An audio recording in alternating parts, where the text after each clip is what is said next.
जो बच्चे कहते हैं मुझे केवल माँ से मतलब बाप से मतलब नहीं, जो बच्चे कहते हैं मुझे बाप से मतलब माँ से मतलब नहीं, उस बच्चे का जीवन नरक जैसा हो जाता है। ये श्रीमद् भागवत कथा वर्णन कर रही है। और माता पिता से निवेदन है, माँ अपने बच्चे से कहकर बाप का आदर कराए और पिता अपने बच्चों से कहकर माता का आदर कराए। अगर एक दूसरे का आदर कराते रहोगे तो बुढ़ापे में बच्चों से अपशब्द नहीं सुन पाओगे।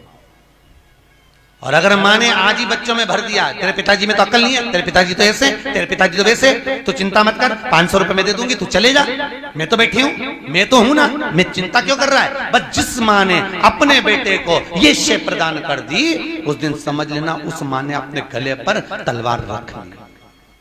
उस दिन उस माँ ने तलवार रख ली। मैं हूं तो तू जा नहीं। एक वो कथा सुनी है बाल्यावस्था की, अपनी आप लोगों ने भी पढ़ी होगी, हमने भी पढ़ी हमारी बचपन में। एक छोटा सा बच्चा एक पेंसिल चुरा के ले आया, माँ को ला कर दिया, माँ मैं पेंसिल लाया, माँ ने उसने कुछ नहीं कहा, कुछ बोली नहीं।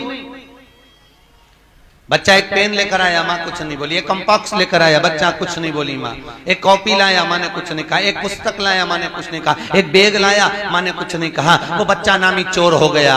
चोर होने के बाद पकड़ाया, पकड़ा कर थाने में बंद किया गया, मृत्यु दंड मिला। उससे पूछा तेरी अंतिम इच्छा क्या है? उसने कहा मैं मेरी माँ के कानों में कुछ कहना चाहता हूँ। माँ को बुलाया, माँ के कानों को उसने दांतों से नोच लिया, रक्त बहने लगा, खून निकल रहा था। पुलिस वालों ने छुड़ा कर कहा ये तेरी माँ है। वो कहता है सूली पर चढ़ाने वाली भी ये मेरी माँ है। पहली बार चोरी कर लाया था, गाल पर थप्पड़ मार दी, दूसरी बार मैं चोरी नहीं करता, पर माँ ने शे दी इसलिए मैं चोर हो गया। प्रथम गुरु है माँ, दूसरा गुरु है पिता, तीसरा गुरु है शिक्षक, चौथा गुरु है सतगुरु। और प्रथम गुरु होती है माँ। माँ अपने बेटे को सतमार्ग पर चलना सिखाए, माँ बेटे को अपने सत्य मार्ग की ओर लेकर जाए, गलत मार्ग की ओर। एक बात बताएं, अगर बेटा बाप से मुजोरी कर रहा है ना,